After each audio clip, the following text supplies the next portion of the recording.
Yeah, so the conference is called Hackers on the Runway, so we thought it'd be appropriate that we start with the hacker on the team, and then I'll hand it over to my partner, Bobo, who's in charge of all things runway related. I'm Tim Cao. I'm a reformed Goldman Sachs banker turned entrepreneur, born and raised in New York City, and now I live in Hong Kong. And I'll let Bobo introduce herself a bit later. We are the founders of LuxTNT.com. We are a fashion technology startup based in Hong Kong and Shanghai. What exactly is LuxTNT.com? LuxTNT.com is Asia's first online destination for luxury goods rental. We also offer the opportunity to directly buy these luxury goods, and we also have a styling and blogger network across China and Hong Kong. You may have heard of a website called renttherunway.com in the United States. It's doing quite well. We have a vaguely similar business model, but since we're located in China, our customer base and our product mix is quite different. Our product mix is very high-end. We offer in-season, high-end top designer handbags and other accessories. Our first group of customers tend to be celebrities, socialites, fashion bloggers, and stylists based in Hong Kong and China who have a constant demand for new outfits and new goods. Our second group of customers are normal, fashion-loving women who want to try out these products, and this is the first time they can really try it out without spending 2 months' salary on it. How it works is quite simple. You guys have all booked a hotel in your life.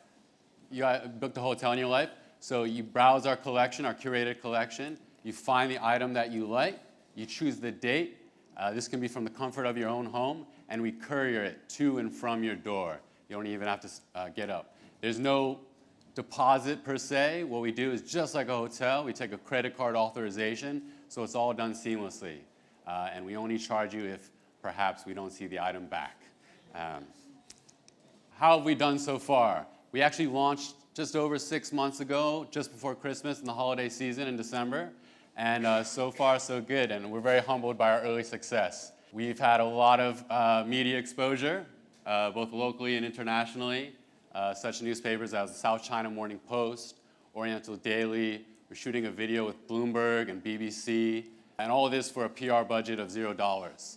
We also have customers, which is the most important. Very happy customers and a growing customer base who become strong advocates of the service.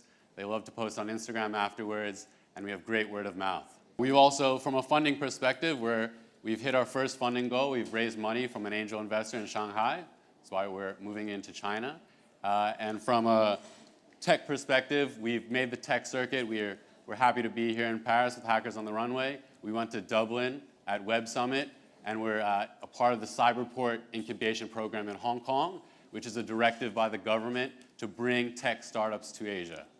So because it's kind of an innovation disruption conference, I just want to talk a little bit about that. We're not out to disrupt the luxury industry for the sake of it. What we're doing is we're just trying to listen to the customers a little bit more carefully in this modern age and try to cater to their needs.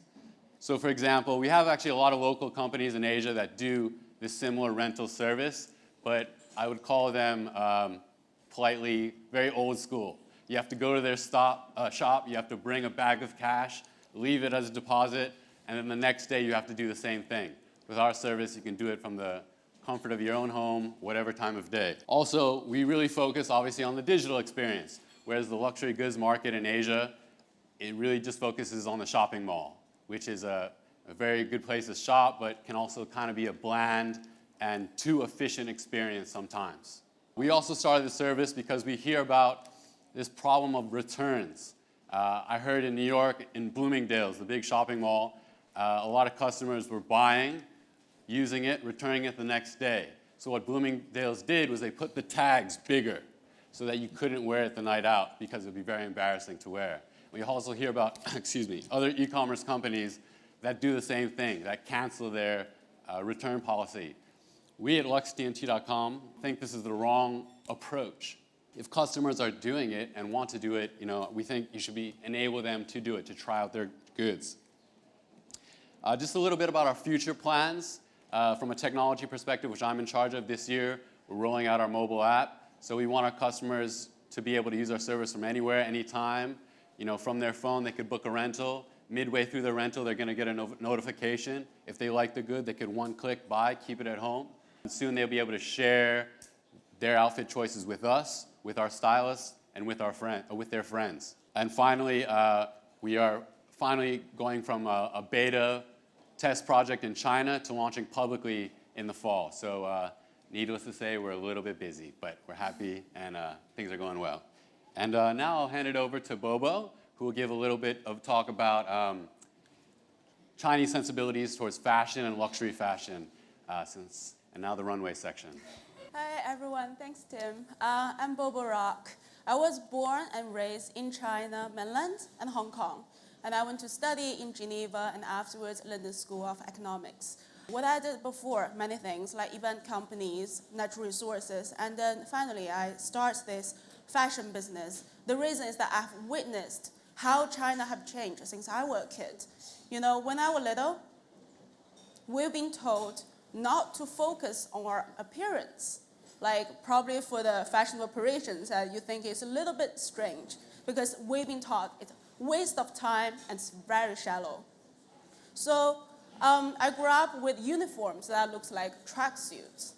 And then, I had I'm not allowed to have long hair. You know, my hair was always short in school, and they have a check every week to check if your hair is longer than your shoulder. And then suddenly, there's a new era in China that people freely have to express their personality and start from the clothes we wear, start from appearance and the style. But who's gonna tell them what to wear overnight? And it's become very important to express and it become important for them to find a new job because the market is very competitive. You know, we have billions of people. And then, finding even like a lifetime partner is, become important for your appearance to be outstanding. And then we should look for these style icons from our parents? Certainly not. You probably know that 40 years ago, Chinese people were wearing blue Chairman Mao suits. So how could they give me any styling advice? Only my great-grandparents, they were living in a society full of rich Chinese fashion traditions. But that was wiped out since Second World War and Cultural Revolution. So these new rich Chinese, where they get their styling advice from? From the big brands in Paris, maybe. They line up in the Galerie Lafayette, and they're looking for the styles and then social confirmation from the big brands that have heard from TV, from advertisements, or from celebrity endorsements. And then they show their friends because their immediate social circle would know about this brand and make themselves that their newly acquired wealth can be shown as a status. So all of this make Chinese had this epic trend called 狂欢式消费 in Chinese. And that trend was peaked and now declining. There are a few reasons about this. One, our government is no longer become really acceptable, uber flashy. And second, the customers had a lot of choice and they become more selective of what they can wear and knowing more brands due to the education from medias and then traveling overseas.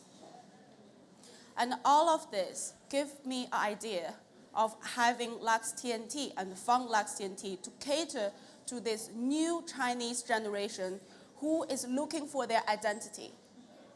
And we allow our customers to borrow before they can try on. The reason is that they're not confident on trying on anything unless they have seen in advertisement, they have seen on people, real girls. You probably have never seen Taobao page. Even you have heard about Taobao as the biggest Chinese market, and it's the online market to selling goods.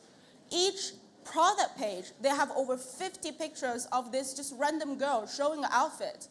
Not anything you have seen in your life, probably in Europe. And that's how they sell a $10 worth of a t-shirt. And there's a lot of effort to sell things to people that they're not familiar with. So we let our customers to try before they commit a big budget and they try it. If they like it, their friends like it, they have a good experience, they become the brand advocate, and then they start telling their brand of this new fund that they have discovered from our site. And in able to boost this further, we have the celebrities who have wear it in the different occasions. We have the customers, like as bloggers. We have a huge network in China for bloggers. So all of this boosting their appearance and then make them to trust our website. And I believe that's a new era of luxury goods, fashion, and how it can be more efficient and let our customers to experience fashion at their fingertips. Thank you.